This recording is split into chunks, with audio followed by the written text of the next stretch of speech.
Sa ato kasi nati, special event sa ato mga katigawangan, nagani away-away, nagani mga gubot, usually, sila magpatunga, unya i-explain nila. Unya, ingnon, ano nag-away man mo? Kay boka mo, ang lolo, o ang lola, kini giaway ni mo, magsuon. Ano bitaw? So, kay bawo sila. Meaning, they know the past and they can explain the present. Ano siya, no? So, kini mga Hudyo karong adlaw, wa sila kasabot kay Hesukristo. Unya, na hulog na si Hesukristo sa kabakakon, no? Kaya nga naman, asulti ba siya, nga wala pa si Abraham, na siya. Unya, ingon mga tao, nga naman di ay, nga ang mga si Abraham o mga propeta nangamatay, unya, musulti ka nga, ikaw, nakasaksi kay Abraham, wala pa si Abraham na anak ikaw. Wa sila kasabot sa meaning sa kamatayon, no? So, maigsuon sa ato ebanghelyo karon, duha ang meaning ani, no? Duha ka klase ang kamatayon nga gisugyo diri sa atong Ginoo, nga gi-explain. Una, kining kamatayong tao lawas nun, no? Kaduha, kining kamatayon nga espirituhanon.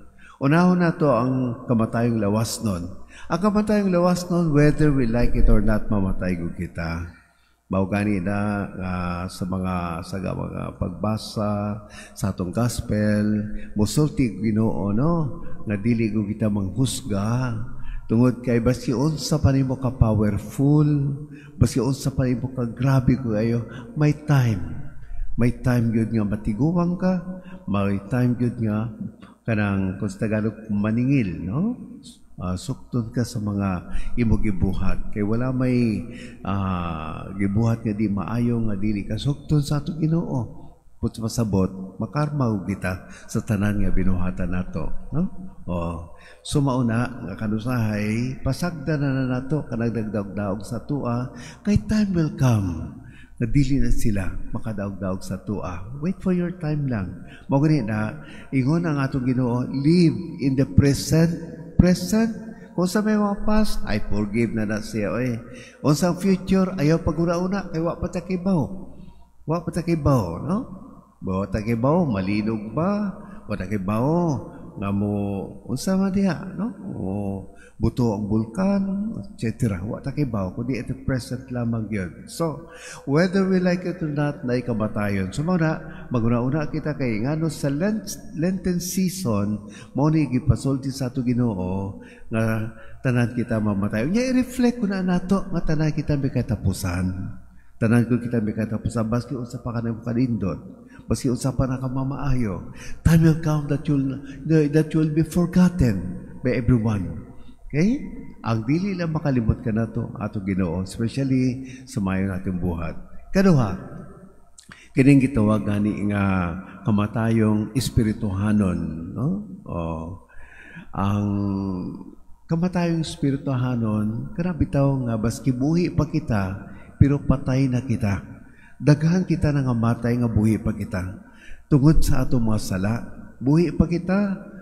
Tarawa ha, kanang sa mga magtiayon, buhi pa sila, pero kung halimbawa, nag-iring-iring ka na, etc. Usaho naman na. Halimbawa, kung nakita yung mga business, niya mamakak kita kaya ato pasat nga, para makuha ng business na to, the Lord knows everything. Mauna, makapatay ka na to sa espirituhanon. Mawari na nga magsimba kita, wala, very empty ko kita, no? Walay saysay, luya ta kaayo, walay tay drive. Kaya nga naman, tungod ang Espiritu Santo sa Diyos, wa ka nato na tag-experience karon nga kamatayon sa ato espirituhan. Unya, daghan ko kita anak. Okay?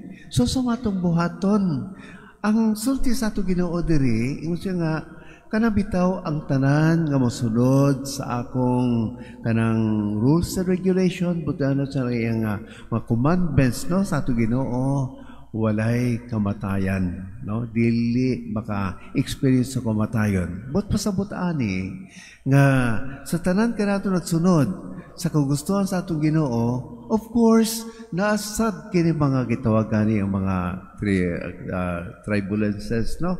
Kini bitaw mga bagyo sa atong kinabuhi, na kita struggles, na pagyapon tanan-tanan, pero malinawon kita. Mauna ang criterion so sa katao nga buhi sa iya pagtuo.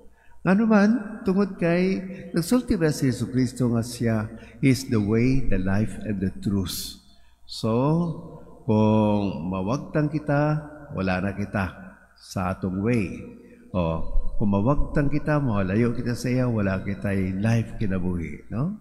O niya, kung mawagtang pa kita sa kining gitawag na truth, no? Wala na yun because He is the only truth. So maigsuonan, karong adlaw, kay bawo ang good news sa ato, nag-iawha kita sa Ginoo, kung ganahan kita, dili mamatay sa atong espirituhanon, nga kadang kamatayon, nan kinahanglan mosunod kita sa iyang gisugo. Period. Maura ko na kasimple. O niyang yun na ito, marevelin sa rigla, matabangan kita. Tungod kay siya, sa kinahan, niya adlaw-adlaw, ang iyang misyon, mao ang pagpaduol ka nato sa iyang anak na atong Ginoo. Mana. Salamat. Nindong na kitang tanan.